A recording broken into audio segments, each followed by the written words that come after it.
ప్రభుత్వం ఏడాది పాలన బీసీలకు స్వర్ణయుగం. పెన్షన్లు పెంపు, తల్లికి వందనం పథకాల లబ్ధిదారుల్లో సింహభాగం బీసీలది. నిధులు, నామినేటెడ్ పదవులు, చట్టసభలు, స్థానిక సంస్థలు, రంగం ఏదైనా కూటమి ప్రభుత్వంలో బీసీలది అగ్రతాంబూలం.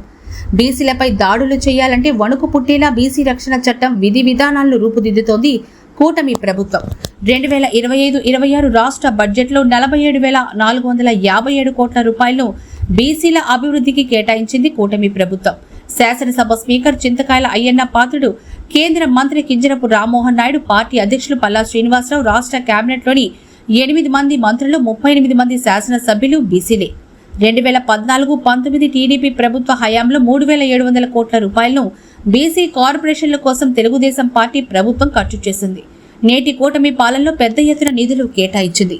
చేతి వృత్తులపై ఆధారపడి 4.2 లక్షల మంది పేద బీసీలకు ఆదరణ పథకం ద్వారా ఆధునిక పరికరాలు అందించిన టీడీపీ ప్రభుత్వం నేడు ఆదరణ 3 పథకంకు ప్రతి ఏటా 1,000 కోట్ల రూపాయలను కేటాయిస్తోంది. బీసీలంటే వెనుకబడిన వర్గాలు కాదు, దేశానికి వెన్నెముక లాంటి వారిని గుర్తించిన ఏకైక పార్టీ తెలుగుదేశం. సంక్షేమం, అభివృద్ధి 2 కళ్లుగా సూపర్ 6 అమలే లక్ష్యంగా కూటమి ప్రభుత్వ ఏడాది పాలన సూపర్ సక్సెస్ అయింది.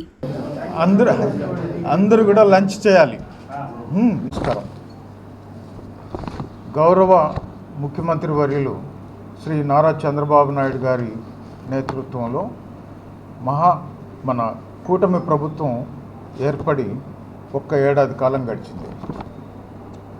ఈ సందర్భంగా ప్రభుత్వం ఏర్పడ్డ తొలి సంతకం నుండి నిన్నటి తల్లికి వందనం వరకు అనేకమైనటువంటి అభివృద్ధి కార్యక్రమాలు, సంక్షేమ కార్యక్రమాలని కూటమి ప్రభుత్వం అమలు చేస్తూ ఉంది.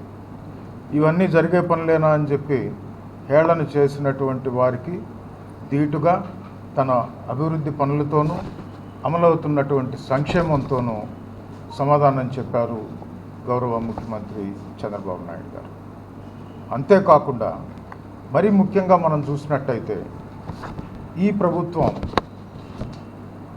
అమలు చేస్తున్నటువంటి సంక్షేమ అభివృద్ధిలో బీసీ కులాలు, బలహీన వర్గాలు, బడుగులకు మరీ ముఖ్యంగా అందిస్తున్నటువంటి సంక్షేమాన్ని, అభివృద్ధిని మేమందరం కూడా ఒకసారి మననం చేసుకుంటూ గౌరవ ముఖ్యమంత్రి వర్యులు శ్రీ చంద్రబాబు నాయుడు గారికి మేమందరం కూడా ధన్యవాదాలు తెలుపుకుంటూ వారికి మా యొక్క హర్షాన్ని వ్యక్తం చేస్తూ ఈరోజు నెల్లూరు జిల్లా వ్యాప్తంగా, ఉమ్మడి నెల్లూరు జిల్లా వ్యాప్తంగా ఉన్నటువంటి బీసీ కుల సంఘాల నాయకులు, తెలుగుదేశం పార్టీ సాధికారక కమిటీ సభ్యులు, నాయకులు అందరం కూడా ఈరోజు సమావేశం. ఇక్కడ అన్ని కులాలకు ప్రాతినిధ్యం వహించేటువంటి బీసీలు, బడుగులు, బలహీన వర్గాలకు సంబంధించినటువంటి కుల పెద్దలందరూ, కుల నాయకులందరం కూడా ఈరోజు ఇక్కడికి సమావేశమై గౌరవ ముఖ్యమంత్రి గారికి, ఉప ముఖ్యమంత్రి గారికి, అలాగే ప్రధానమంత్రి వర్యులకి మేమందరం కూడా మా యొక్క సంతోషాన్ని తెలియజేస్తూ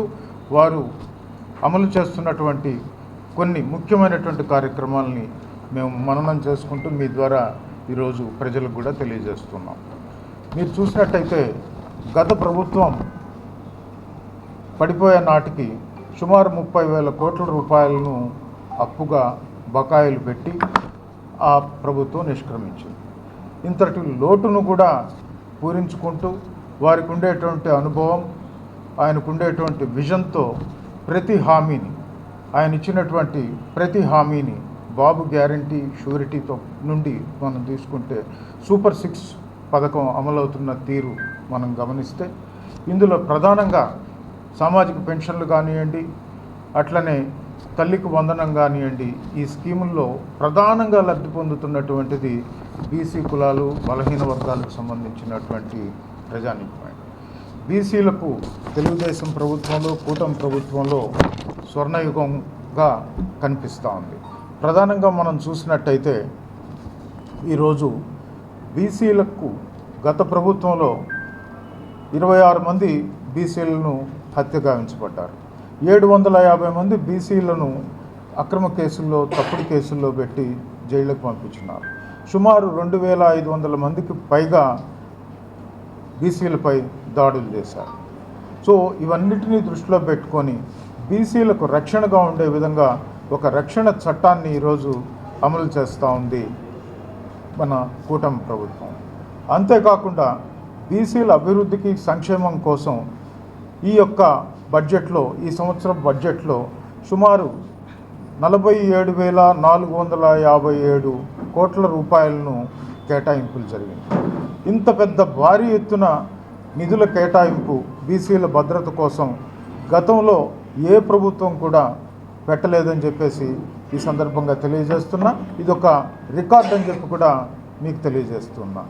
అంతేకాకుండా బీసీలకు పరిపాలనలో ముఖ్యమంత్రి గారితో పాటుగా రాష్ట్రం అభివృద్ధిలోను పరిపాలనలో కూడా కీలకమైనటువంటి భూమికను ఏర్పాటు చేశారు గౌరవ ముఖ్యమంత్రి వర్యులు. ముఖ్యమైనటువంటి మన స్పీకర్గా శ్రీ అయ్యన్న పాత్రుడు గారిని నియమించారు. అలాగే కేంద్ర మంత్రిగా రామ్మోహన్ నాయుడు గారిని నియమించినారు. దాంతోపాటుగా 8 మంది బీసీలకు మంత్రి వర్గంలో చోటు కల్పించి కీలకమైనటువంటి శాఖలను అప్పగించినారు. ఏదో ఇచ్చిన మంత్రివర్గంలో అన్నట్టు కాకుండా చాలా ముఖ్యమైనటువంటివి, రెవెన్యూ వంటి కీలకమైనటువంటి శాఖలను కూడా ఇచ్చి ఈరోజు రాష్ట్రాన్ని ప్రగతి పదంలో నడవడంలో బీసీల భూమిక చాలా ఉంది అనే విధంగా ఇచ్చినారు. అంతేకాకుండా యూనివర్సిటీల్లో మనం చూసినట్టయితే గత ప్రభుత్వం అన్నీ కూడా ఒకే సామాజిక వర్గానికి కట్టబెట్టేది. ఏమి ఇచ్చినా కూడా, ఏ నామినేటెడ్ పోస్ట్ ఇచ్చినా, ఏవి ఇచ్చినా కూడా, ముఖ్యంగా విద్యాలయాల్లో కూడా బీసీలను చూసినట్టయితే మన ప్రభుత్వం 16 యూనివర్సిటీల్లో 9 మంది బీసీలను వైస్ ఛాన్సలర్స్గా నియమించి ఈరోజు పాడైపోయినటువంటి విద్యాలయాలను కూడా గాడిలో పెట్టినటువంటి మంచి నిర్ణయాన్ని తీసుకుంది. స్థానిక సంస్థల ఎన్నికల్లో మనం చూసినట్టయితే బీసీ రిజర్వేషన్ను 20 నుండి 34% పెంచడమే కాకుండా చట్టసభల్లో కూడా బీసీలకు 33% ప్రాతినిధ్యం వహించేలాగా ఉండేలాగా తీర్మానాన్ని చేసి కేంద్రానికి పంపించడం జరిగింది. మరి ముఖ్యంగా మనం చూసినట్టయితే 4,20,000 మంది బీసీలకు తన యొక్క ఆదరణ పథకం ద్వారా అత్యాధునికమైనటువంటి పరికరాలను అందించేటువంటి కార్యక్రమాన్ని చేపట్టి దీనికోసంగా ప్రతి ఏటా సుమారు 1,000 కోట్లను ఖర్చు పెట్టే విధంగా కూడా ఈరోజు ప్రభుత్వం నిర్ణయం తీసుకుంది. దీంతో పాటుగా మత్స్యకార కుటుంబాలు ఏవైతే ఉన్నాయో వారికి జీవో నంబర్ 207 రద్దు చేస్తూ మత్స్యకారుల సేవలో అనేటువంటి పథకం క్రింద వేట నిషేధ వృత్తిని 20,000కు పెంచినటువంటి ఘనత కూడా కూటమి ప్రభుత్వానిది అని చెప్పి చెప్తున్నాను. అట్లే నాయి బ్రాహ్మణుల విషయానికి వస్తే 25,000 రూపాయలకు వారికి పెంచడం జరిగింది పారితోషికం. ఇది కూడా ఒక మంచి నిర్ణయం. చేనేత రంగాన్ని విషయానికి వస్తే జిఎస్టీని కూటమి ప్రభుత్వం రద్దు చేసి పవర్ లూమ్స్కు 500 యూనిట్లు, హ్యాండ్లూమ్స్కు 200 యూనిట్లు ఉచిత విద్యుత్తును అందిస్తోంది. బీసీలు అంటే కేవలం ఓటు బ్యాంకు రాజకీయాలకి చూపించినటువంటి గత ప్రభుత్వానికి భిన్నంగా బీసీలు అంటే ఈ దేశానికి, రాష్ట్రానికి వెన్నెముకలుగా గుర్తించినటువంటి పార్టీ తెలుగుదేశం పార్టీ. సంక్షేమాన్ని అటు అభివృద్ధిని 2 కళ్ళుగా జోడించి తీసుకుంటూ సూపర్ 6 అమలే లక్ష్యంగా కూటమి ప్రభుత్వం సూపర్ 6గా ఈ ఏడాది పాలనను గడిపింది.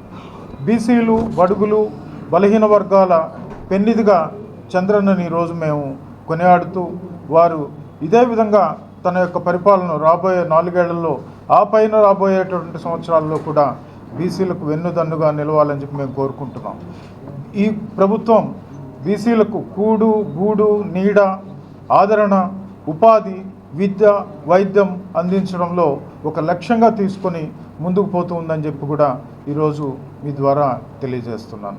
చంద్రబాబు నాయుడు గారి యొక్క అనుభవం, విజన్, అదేవిధంగా నిబద్ధత, అభివృద్ధి కాంక్ష కలిగినటువంటి ఉప ముఖ్యమంత్రి శ్రీ పవన్ కళ్యాణ్ గారు తోడుగా వికసిత భారత్ లక్ష్యంతో తన ఉక్కు సంకల్పంతో మోడీ గారు జోడీగా ఈరోజు రాష్ట్ర ప్రభుత్వం ముందుకు పోతూ ఉంది. మరీ ముఖ్యంగా బీసీలు, బలహీన వర్గాలు, అణగారినటువంటి వర్గాలకు వెన్నుదన్నుగా ఉంటుంది.